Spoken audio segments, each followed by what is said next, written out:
হয় নিশ্চয়কৈ ক'ব লাগিব জ্ঞানৰ মন্দিৰ বুলি কোৱা হয় এখন বিদ্যালয়ক যিখন বিদ্যালয়ে ছাত্ৰ ছাত্ৰীৰ সপোন পূৰণ কৰে যিখন বিদ্যালয়ত ছাত্ৰ ছাত্ৰীয়ে নিজৰ ভৱিষ্যত গঢ় দিয়াৰ বাবে বিদ্যালয়খনলৈ আহে আচলতে ক'ব লাগিব বিদ্যালয় এখনে অকল ছাত্ৰ ছাত্ৰীৰ ভৱিষ্যত গঢ়াই নহয় এখন সমাজ প্ৰতিষ্ঠা কৰে আৰু তেনে এখন বিদ্যালয়ে ইতিমধ্যে গঢ়কিছে প্ৰায় ৬০টা বৰ্ষ ১৯৬৫ চনতে প্ৰতিষ্ঠা লাভ কৰা ওদালগুৰি জিলাৰ বামুণজুলিত থকা তেতিয়াৰ উত্তৰ শেখৰ মধ্য ইংৰাজী বিদ্যালয় তাৰ পৰৱৰ্তী সময়ত সেই বিদ্যালয়খনৰ নাম পৰিৱৰ্তন কৰি নাম ৰখা হ'ল লক্ষ্মীনাথ বেজবৰুৱা মধ্য ইংৰাজী বিদ্যালয় সেইখন বিদ্যালয়ে যি বিদ্যালয়খন ১৯৬৫ চনতে প্ৰতিষ্ঠা লাভ কৰিছিলে স্থাপন কৰা হৈছিলে বামুণজুলি অঞ্চলত বিশেষকৈ বামুণজুলি অঞ্চল যি এটা অঞ্চল অতিকৈ পিছপৰা এটা অঞ্চল আছিলে সেই পিছপৰা অঞ্চলটোত ছাত্ৰ ছাত্ৰীসকলৰ শৈক্ষিক দিশটো আগুৱাই নিয়াৰ ক্ষেত্ৰত তেওঁলোকৰ ভৱিষ্যত নিৰ্মাণ কৰাৰ ক্ষেত্ৰত বিদ্যালয়খনে যথেষ্ট অৱদান আগবঢ়াই আহিছে আৰু যি ৬০টা বৰ্ষ অতিক্ৰম কৰিলে সেই বিদ্যালয়খনে চলিত বৰ্ষৰ নৱেম্বৰ মাহতে ১৮, ১৯, ২০, ২১ চাৰিদিনীয়াকৈ বৰ্ণাঢ্য কাৰ্যক্ৰমণিকাৰে হীৰক জয়ন্তী উদযাপন কৰিবলৈ লৈছে মই তাৰে কিছু সামগ্ৰিক দৃশ্য মোৰ সতীৰ্থ পাৰভেজক দেখুৱাবলৈ অনুৰোধ জনাইছোঁ দেখিবলৈ পাইছে যি চাৰিদিনীয়া বৰ্ণাঢ্য কাৰ্যসূচীৰে হীৰক জয়ন্তী উদযাপন কৰিব লক্ষ্মীনাথ বেজবৰুৱা মধ্য ইংৰাজী বিদ্যালয় যি বামুণজুলিত আছে ওদালগুৰি জিলাৰ বামুণজুলিত সেই বিদ্যালয়খনৰ যি প্ৰস্তুতি প্ৰায় সম্পূৰ্ণ হোৱাৰ দিশত আৰু দেখিবলৈ পাইছে ছাত্ৰ ছাত্ৰীসকল বিদ্যালয়ৰ প্ৰধান শিক্ষক অন্য যিসকল শিক্ষয়িত্ৰীসকল আছে সকলোৱে এক প্ৰকাৰে ক'ব লাগিব তেওঁলোকে দিনে ৰাতি একাকাৰ কৰি বিশেষকৈ যি হীৰক জয়ন্তীৰ অনুষ্ঠান সেই হীৰক জয়ন্তী অনুষ্ঠানৰ সাফল্যমণ্ডিত কৰি তোলাৰ কাৰণে যথেষ্ট কষ্ট কৰিবলগীয়া হৈছে যথেষ্ট এওঁলোকৰ অৱদান আছে মই বিদ্যালয়ৰ যিগৰাকী প্ৰধান শিক্ষক তেখেতৰ পৰা পোনে জানিম ছাৰ যিটো ৬০টা বৰ্ষ অতিক্ৰম কৰিলে আপোনালোকৰ এই বিদ্যালয়খনে হীৰক জয়ন্তী বুলি ক'লে সকলোৰে মনত এক আনন্দ থাকে সুখ থাকে বিদ্যালয়খন প্ৰতিষ্ঠা লাভ কৰাৰ আঁৰতো যথেষ্ট ব্যক্তিৰ ইয়াত কষ্ট জড়িত হৈ আছে বিদ্যালয়খনৰ যদি যেতিয়া স্থাপন কৰা হৈছিল তাৰ যদি কিছু চমুকৈ আপোনাৰ পৰা ইতিহাস বা জানিব বিচাৰোঁ কি ক'ব আৰু কোন ব্যক্তি বিশেষকৈ আৰম্ভণিতে জড়িত হৈ আছিলে তাৰপিছতে হীৰক জয়ন্তীৰ কথা আপোনাৰ পৰা জানিম হয় নিশ্চয় আমি ধন্যবাদ জ্ঞাপন কৰিছোঁ আপোনালোকক নিউজ প্লাছৰলৈকে আৰু আমাৰ বিদ্যালয়ৰ তৰফৰ পৰা পৰিয়ালবৰ্গৰ তৰফৰ পৰা আপোনালোকক আমি কৃতজ্ঞতা জ্ঞাপন কৰিছোঁ আমাৰ এই পিছপৰা অঞ্চললৈকে আহি পেলাই আপোনালোকে যেনেকৈ এটা নিউজ কৰিছে তাৰ বাবে আমি ধন্যবাদ জ্ঞাপন কৰিছোঁ আৰু আমাৰ এইখন বিদ্যালয় ১৯৬৫ চনত স্থাপিত হৈছিলে আৰু এই ১৯৬৫ চনৰ ১ জানুৱাৰী তাৰিখে স্থাপিত হৈছিলে আৰু সেই সময়ত যেতিয়া মহান ব্যক্তিসকল যিসকলে আমাৰ ভৱিষ্যত প্ৰজন্মৰ বিষয়ে চিন্তা চৰ্চা কৰি পেলাই তেখেতসকলে এইটোত আমাৰ যাতায়াত শিক্ষা ব্যৱস্থা যোগাযোগ ব্যৱস্থাৰ বিষয়ে তেতিয়াই চিন্তা কৰিছিল আৰু তাৰে ফলশ্ৰুতিতে আমাৰ এই লক্ষ্মীনাথ বেজবৰুৱা মধ্য ইংৰাজী বিদ্যালয় স্থাপিত হৈছিল কিন্তু আমাৰ সেই লক্ষ্মীনাথ বেজবৰুৱা বিদ্যালয়খন আমাৰ নামাকৰণটো পিছত হৈছে কিন্তু পোনপ্ৰথমতে যেতিয়া স্থাপন হয় তেতিয়াহ'লে এইখন বিদ্যালয়ৰ উত্তৰ শেখাৰ মধ্য ইংৰাজী বিদ্যালয় হিচাপে আমাৰ স্থাপিত হৈছিলে ১৯৬৫ চনৰ ১ জানুৱাৰী তাৰিখে তাৰে পিছতে কোনোবা এটা মাহত সেই বছৰেৰে আৰু কোনোবা এটা দিনতে এজন মহান ব্যক্তিৰ মানে পৰামৰ্শ মতে আমাৰ এই বিদ্যালয়খন আমাৰ যিটো আমাৰ অসমৰ প্ৰখ্যাত মানে সাহিত্যিক ৰসৰাস লক্ষ্মীনাথ বেজবৰুৱা নামেৰে আমাৰ এই বিদ্যালয়খন মানে নামাঙ্কিত হৈছে আৰু তেখেতসকলৰ প্ৰচেষ্টাত আৰু অকল তেখেতসকলে যে এইখন বিদ্যালয়ে স্থাপন কৰিছিল তেনেকুৱা নহয় আমাৰ এই বিদ্যালয়খনৰ বাহিৰেও তেখেতসকলে এই মহান আমাৰ পূৰ্বপুৰুষসকলে যাতায়াত যোগাযোগ ব্যৱস্থাৰ প্ৰতিও আমাৰ মনোনিৱেশ কৰিছিলে আৰু আমাৰ যোগাযোগৰ ব্যৱস্থা বুলি কোৱাৰ লগে লগে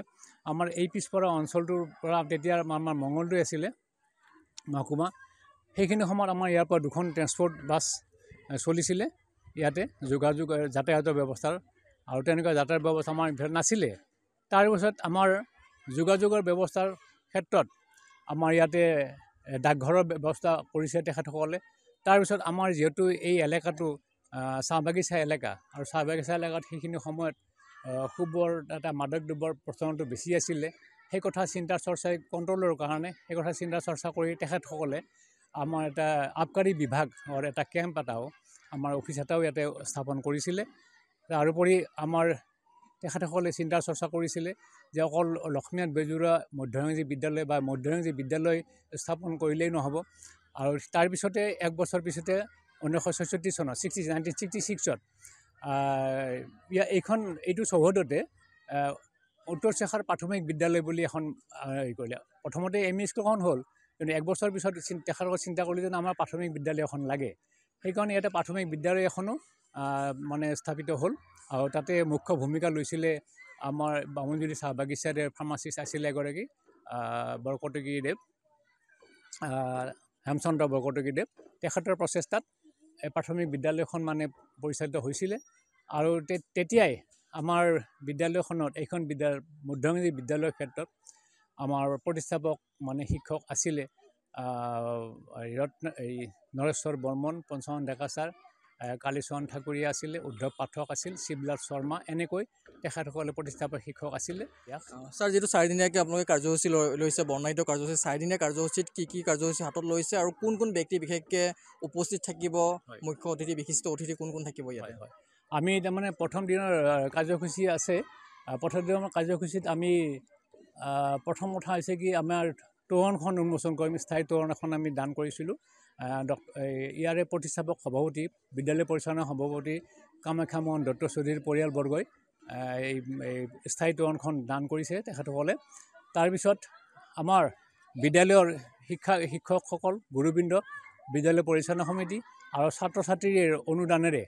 আমাৰ এই লক্ষ্মীনাথ বেজবৰুৱাৰ প্ৰতিমূৰ্তিটো আমি স্থাপন কৰিম। আৰু সেই বিদ্যালয় প্ৰতিমূৰ্তিটো স্থাপন কৰিব আমাৰ অসম বিধানসভাৰ অধ্যক্ষ মাননীয় মহোদয়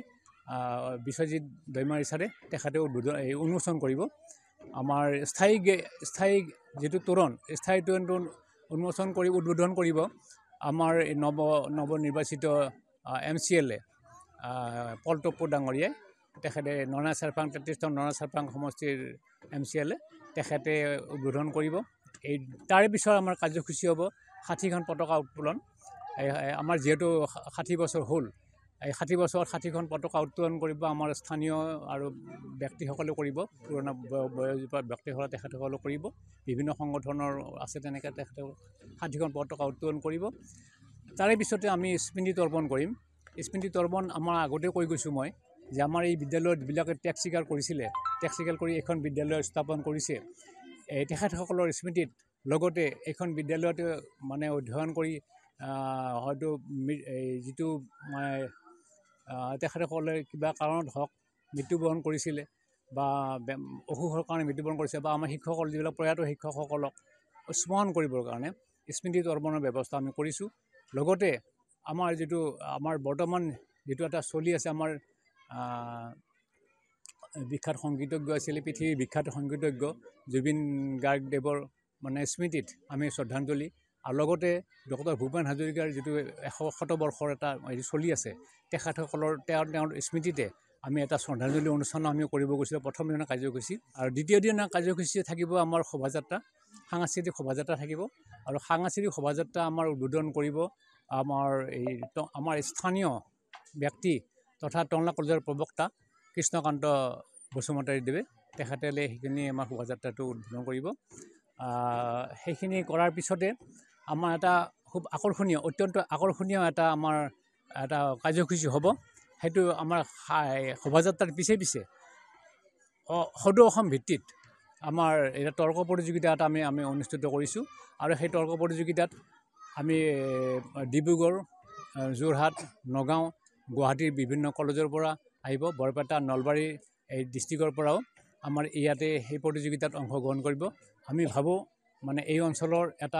আমাৰ এই প্ৰতিযোগিতাই আমাৰ এই অঞ্চলত এটা সুনাম কঢ়িয়াই আনিব। লগতে আমাৰ যিবিলাক ছাত্ৰ ছাত্ৰী, উঠি অহা ছাত্ৰ ছাত্ৰী আছে, স্কুল হওক, কলেজৰ হওক, আমাৰ বিদ্যালয়ৰ হওক, এই ছাত্ৰ ছাত্ৰীয়ে সেই তৰ্ক প্ৰতিযোগিতাৰ পৰা এই বিষয়বস্তুৰ যিটো তৰ্ক প্ৰতিযোগিতা হ'ব, আৰু সেই তৰ্ক প্ৰতিযোগিতাটো কেনেকুৱা এই কথাটো তেওঁলোকে মানে বুজি পাব।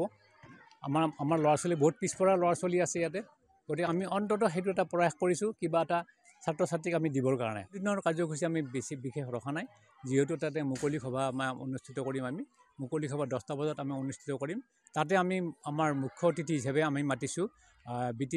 BTCৰ যিটো deputy chief Rihon Daimary sir, এই ৰিহন দৈমাৰী ছাৰক তেখেতক আমন্ত্ৰণ কৰিছোঁ। তাতে তেখেতে আহিব। লগতে আমাৰ সেইদিনাখন যিহেতু আমাৰ ইয়াতে মুখ্য পৃষ্ঠপোষক আমাৰ বিশ্বজিৎ দৈমাৰী ছাৰ অধ্যক্ষ তেখেতো উপস্থিত থাকিম বুলি কৈছে আৰু বিভিন্ন ধৰণৰ আমি মাতিছোঁ আৰু ছাত্ৰ সন্থাৰ যিবিলাক ছাত্ৰ সংগঠনৰ যিবিলাক বিষয় তেখেতসকলক আমি নিমন্ত্ৰণ জনাইছোঁ আৰু নিশ্চয় ক'ব লাগিব লক্ষ্মীনাথ বেজবৰুৱা মধ্য ইংৰাজী বিদ্যালয়ৰ যিগৰাকী প্ৰধান শিক্ষক তেখেতে ইতিমধ্যে 4 দিনীয়া যি বৰ্ণাঢ্য কাৰ্যসূচী তাৰে জনালে আৰু শিক্ষকসকল আছে মই তেওঁলোকৰ পৰা জানিম ছাৰ যদি আপুনি অকণ আগবাঢ়ি আহে হীৰক জয়ন্তী বুলি ক'লে এক দীৰ্ঘ অপেক্ষাৰ অন্তত হীৰক জয়ন্তী আহি পাইছে তাতে হ'ল আপোনাৰ এখন বিদ্যালয় যিখন বিদ্যালয়ৰ ইতিহাসৰ কথা ইতিমধ্যে প্ৰধান শিক্ষকগৰাকীয়ে জনালে চমুকে আপোনাৰ পৰা জানিব বিচাৰিছোঁ মনত কেনেকুৱা আনন্দ ছাত্ৰ ছাত্ৰী যথেষ্ট আছে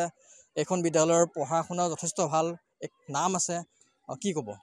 হীৰক জয়ন্তী বুলি ক'লেতো এইটো বৰ ভাল লগা উৎসৱ এটা এতিয়া আমাৰ সেইটো ভাল লগা লগতে মানে ছাত্ৰ ছাত্ৰীৰ কাৰণে খুব প্ৰয়োজনীয় উৎসৱ ছাত্ৰ ছাত্ৰীবিলাকে আমাক মানে যথেষ্ট লিখাও দিছে গতিকে সেই লিখাবিলাকৰ দ্বাৰা সিহঁতৰ মানে কি যথেষ্ট উৎকৰ্ষ হ'ব বুলি ভাবিছোঁ আৰু শিক্ষা বা অন্যান্য দিশত আধ্যাত্মিক দিশতেই হওক এনেকুৱা হ'ব বুলি ভাবিছোঁ এই উৎসৱটোৱে আমাক মানে যথেষ্ট আনন্দ দিছে আৰু আমিও ক্লাছ কৰাৰ লগে লগে শ্ৰেণীকোঠাতো আমি ক্লাছ কৰিবই লাগিব ক্লাছ কৰাৰ লগে লগে হীৰক জয়ন্তীৰ কাৰণে আমি পূৰ্ণদমে আগবাঢ়ি আছোঁ আৰু নিশ্চয় ক'ব লাগিব এখন বিদ্যালয়ৰ আন্তঃগাঁথনি উন্নত হ'লে বিদ্যালয়খনৰ শিক্ষাৰ যি মানদণ্ড সেই মানদণ্ড উন্নত হ'ব আৰু ছাত্ৰ ছাত্ৰীসকল আছে মই তেওঁলোকৰ পৰা কিছু কথা জানিম মই তোমাৰ পৰা জানিব বিচাৰিছোঁ হীৰক জয়ন্তী আহিছে তোমালোকৰ বিদ্যালয়খনৰ মনত উচ্ছৃংখলতা যথেষ্ট আছে কেনেকুৱা লাগিছে কিছুদিন পিছতে তোমালোকে উদযাপন কৰিবা 4 দিনীয়াকৈ কি গান গাবা নাচিবা কবিতা আবৃত্তি কি ভাবিছা তোমালোকে বিশেষকৈ সেই 4টা দিনত তোমালোকে কৰিবা হয় আমি বহুত আনন্দিত হৈছোঁ আৰু